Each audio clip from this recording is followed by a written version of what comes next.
Hey guys, and Happy New Year.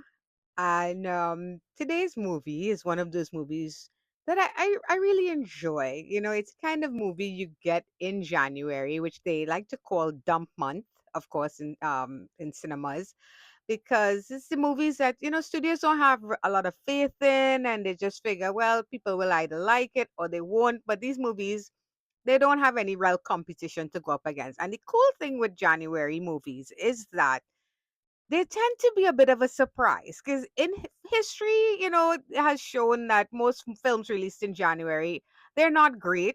But every now and again, we get some surprises, especially in the horror genre. Like a few years back, it was Megan, um, and it that kind of just took over because it was a silly movie that knew not to take itself too seriously. At least the first one did, and it delivered a lot of fun because of its wacky premise. And here we get a movie not unlike Megan in that respect, because we have a bunch of white peopling. And by that I mean doing the whitest thing that white people tend to do, which is decide to keep a wild animal as a pet. And in this case, we have Ben. Ben is I guess, a chimpanzee. And poor Ben has been bitten by a rabid animal, and Ben himself becomes rabid. And somehow nobody picks up on that until it's way too late. So let's talk about Primate. And yeah, guys, like I said, this to me is it's one of those movies that it's just fun to watch. It doesn't require anything from you other than just sit back and enjoy watching a movie where a monkey is basically Michael Myers. He is Michael Myers of monkeys because he this thing is terrifying. I'm sorry. I'm biased because I don't like monkeys, guys. I don't. I think they're gross. I think they're gross little animals that fling their poo, and when they get mad, they can literally rip your face off, which we actually do see in this movie, and it's amazing. Listen, if you're not into horror, I can't recommend this movie for you. However, if you're one of those people that you like to dip your toe in horror, you don't really want anything too scary, I think this movie is also perfect for you because movies like Primate, they're what I like to call horror light. Granted, the director here, I think he's also the director of Resident Evil Welcome to Raccoon City, which I give him props for giving us a Resident Evil movie that actually seemed to want to follow the game. Um, I can't remember his last name, but anyway, I'll look it up. He um he understands that these types of movies, when you go over the top with them, that's when they're the most fun. And this movie does embrace its over the top premise. It's very much think Cujo, anything like that. And I love, listen, don't get me wrong, I love myself a good killer, man versus creature type movie. I love it, especially when they don't take themselves too seriously, like this movie didn't. Um, One of my favorite killer monkey movies is Monkey Shines. I absolutely love that movie.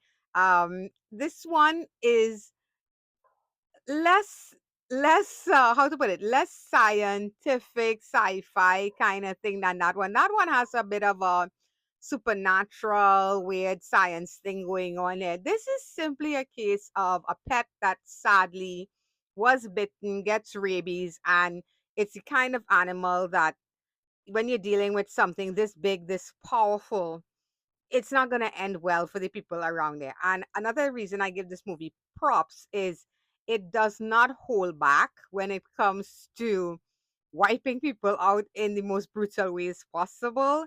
I do feel a sense of sympathy for these kids because honestly, none of them deserve to have this happen to them. I kind of blame the dad because it's like, why would you keep an animal that you and I mean, they do show him, try to isolate the animal, whatever, whatever. Here's the thing though. You're not talking about a dog. You're not talking about an animal that doesn't have opposable thumbs and can't get into places that normal animals wouldn't be able to get into. You're talking about an animal that is also, what is it, like three times the strength of a normal man?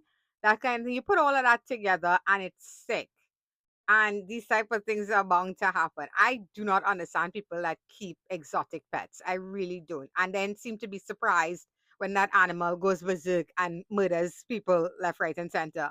Um, But yeah, guys, overall, should you stream? Should you screen? Should you skip this one?